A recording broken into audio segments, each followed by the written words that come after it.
Yo, what's going on YouTube? It is your boy GZTV. Sorry if my camera's not focused right now, and sorry if my voice sounds a little weird. I woke up pretty recently. I know it's like more afternoon my time right now, but like, I don't know, I had to make up some sleep from the other night. But we're here to talk about the 2016 South Korean action horror film directed by Yeon Sang-ho and starring Gong Yoo, Young Yoo-mi, Ma Dong-seok, Kim Soo-won, Choi Woo-shik, An So-hee, and Kim Yoo-sung. We have Train to Busan, and if I butchered anyone's names, I apologize. You know, Korea has really taken over the film industry in the last decade. Not taken over, but they've really revolutionized some things. And yeah, this is another one of those survival of the fittest type of like pandemic type of movies that we saw with #Alive, I think is what it was called, that we watched on the channel not too long ago. So yeah, we're going to get into the plot. The critical reception should be more of a simple video compared to VHS 2, but let's get into it. So getting into the plot, this follows a fund manager by the name of Seok Woo, who is a cynical workaholic and divorced father. His estranged daughter Soo-won wants to spend her birthday with her mom in Busan, where she lives, which is why it's called Train to Busan, because that's where they're trying to go. So Seok Woo sees a video of Soo-won attempting to sing Aloha Aoi at her singing recital and succumbing to stage fright as a result of his absence. If he would have showed up, if he wouldn't have worked so many hours and actually supported his daughter for once, she wouldn't have experienced this. And it obviously brings like a lot of guilt. I need to turn this damn glare down. It obviously brings a lot of guilt into his life. Oh shoot, my bad. Sorry. Okay, whatever, we'll just work with that. So, overcome with guilt, he decides to grant Soo-won's birthday wish. The next day, they board the KTX 101 at Seoul Station, which is, like, I think it's the capital of South Korea. I want to say Seoul. I think it is. En route to Busan, other passengers include Sang-hwa and his pregnant wife, Seong Kyung, COO, Young Suk, and a high school baseball team including player Young Guk and his cheerleader girlfriend Yin Hee, elderly sisters Angul and Jungul, and a traumatized homeless stowaway hiding in the bathroom. And there's a lot of really good character development. I think the show really utilizes its characters quite well. I'm kind of impressed, because some of these, it's a pretty big group of characters that matter. I mean, some shows it's like, oh, maybe 2 or 3 characters and the rest are just throwaways. The rest are just side characters that have a couple pieces of dialogue. But no, things actually develop. We learn a little bit more about some of these people. And yeah. Before the train departs, an ill woman runs onto the train unnoticed. She turns into a zombie and attacks the train attendant, who also turns. It's a fucking zombie apocalypse film, and a lot of people drew kind of comparisons to World War Z and how the zombies kind of operate. I thought that was kind of interesting.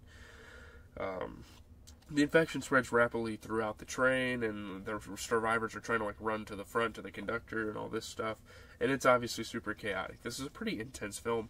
I don't even know if it's really a horror film. I feel like it's more of an action movie, but it is what it is. So the group escapes to another car and locks the doors.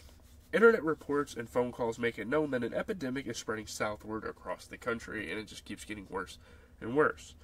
So, when the train stops at Daejeon Station, the survivors find the city overrun by zombies and hastily retreat back to the train, splitting up into different train cars in the ensuing chaos. So, Seok Woo learns by phone that his company is indirectly involved in the disaster, and yeah, there's some things that struck them, but obviously, like, he's more worried about his life right now than anything else. So the military establishes a quarantine zone near Busan, to which the conductor sets a course so they can kind of be stowed away and protected from this disease, from these other zombies.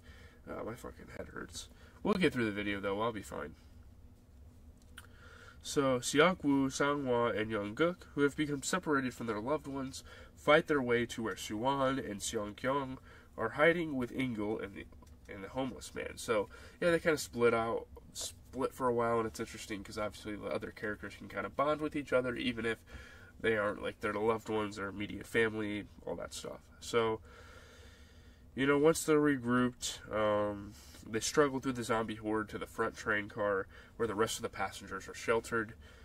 At the prompting of Young Suk and train attendant Ki Chol, the passengers prevent the survivors from entering, fearing that they are infected. It's kind of stupid, though, because when you're infected, it's pretty distinguishable. It's pretty easy to tell. But yeah, the CEO guy that's like wearing the suit that's like super proper, that isn't the main character, like that isn't the guy carrying his daughter in the picture. He's a real piece of shit, and obviously this show does a great job of like making you have feelings for certain characters, whether it be negative or positive. And yeah, so Sang-hwa sacrifices herself to give the others time to force open the door and enter the car, but Ingle is killed. So a couple of the characters start to die here, and it's really sad, but that's how it's supposed to go in movies like this. So Yeon-suk, Ki-chul, and the passengers demand that the survivors isolate themselves in the front vestibule. However, Young-gil, disgusted at the passengers and despairing about the loss of her sister, deliberately opens the other door and allows the zombies to enter and kill the rest of the car's passengers. Like, fuck you guys. You want to get my sister killed? You want to, like, try to feed us to the fucking undead? Like, what the hell are we doing here? So she obviously gets, like, super frustrated, and I feel her pain. Obviously, it was a dumb thing what she did, but I feel her on that one. So Young-suk and Ki-chul escape by hiding in the bathroom. Let's see. So, a blocked track at the East Daegu station forces the survivors to stop and search for another train, including the conductor, because the conductor is like with them, and they're trying to help him out, and he's trying to help them out. So, Yeon-suk escapes after pushing Ki-chul into the zombies. That's kind of fucked up. A floating locomotive derails, separating the group and trapping Seok-woo, Soo-won, Seong-kyung, and the homeless man underneath a carriage filled with zombies. Meanwhile, Yeon-suk runs into Yin-hee and Young-kook, who are the baseball people, I think, pushing the former into a zombie in his attempt to escape.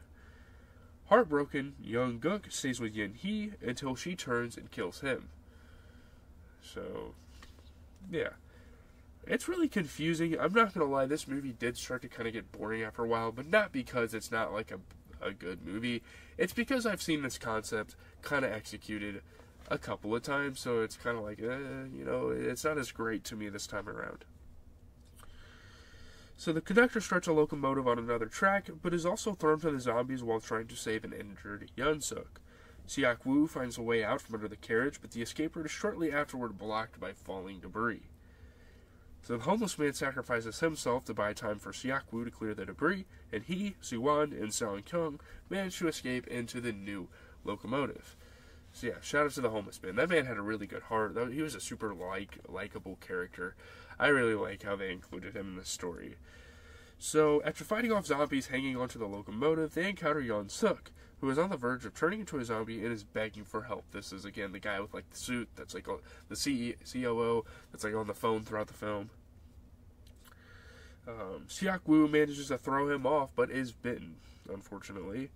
He puts Soo-won and Seong-kyung inside the engine room, teaches the latter how to operate the train, and says goodbye to the former. It's super sad. It's a pretty sad movie. In his final moments before he turns, he reminisces the moment of Soo-won's birth before throwing himself off the locomotive. It's just so sad, man. It is so sad. So due to another train blockage, Soo-won and Seong-kyung are forced to stop the train at a tunnel just prior to Busan, where they were meant to go the entire time. The two exit the train and continue following the tracks on foot through the tunnel. So, snipers are stationed on the other side of the tunnel and are prepared to shoot at what they believe to be zombies, but they lower their weapons when they hear Soo-won singing Aloha Oi in tribute to her late father. It's so sad that the father passed away, but I understand it, though. It creates an emotional ground. It creates, like, a really beautiful moment at the end of the film. And yeah, I do kind of like how this movie ended. I don't think it's a bad movie. I don't think it's a great movie. With that being said, let's get to the review. I mean, I think this is definitely a pretty good movie. I mean, Train to Busan delivers a thrillingly unique and purely entertaining take on the zombie genre, with fully realized characters and plenty of social commentary to underscore the burst of skillfully staged action. Like, it's not really a horror film. I don't know why it was on the Scratch It, but we'll take it. And pretty soon after these horror movies, I might get the Scratch It of the action movies and start watching those. That would be really nice. I might start that in the summer and just keep the paper at home. But yeah, it's a good movie, man. I think it's pretty good. I think a lot of people like it on like review websites and stuff like that. I mean, the film borrows heavily from World War Z in its depiction of the fast-moving undead masses, while also boasting of an emotional core that Brad Pitt starring extravaganza often lacked. So it's pretty much like a better version of World War Z, which I've watched fragments of, but definitely not the whole movie of that. The result is first class throughout. I think it's really good. I mean, it's subtle class warfare. You know, you get some different classes of people in this film, and it creates some very interesting situations, interesting conversations, all this stuff. I mean, as the characters whittle away into archetypes and start making senseless decisions, the spectacle, I don't know. I mean, there are some pretty stupid decisions. I will say that's kind of like the negative of this movie. But I mean, Train to Busan, it adds some pretty significant stuff to the zombie genre. It's got a lot of perceptive things to say about humanity in the face of crisis. It has things that you would need. Will I rewatch it? Probably not. But for a first watch, there's nothing wrong with that. There's nothing wrong with a film only being good on the first watch. I don't think there's anything wrong with that. Obviously, that doesn't put it on like an upper echelon of films or anything.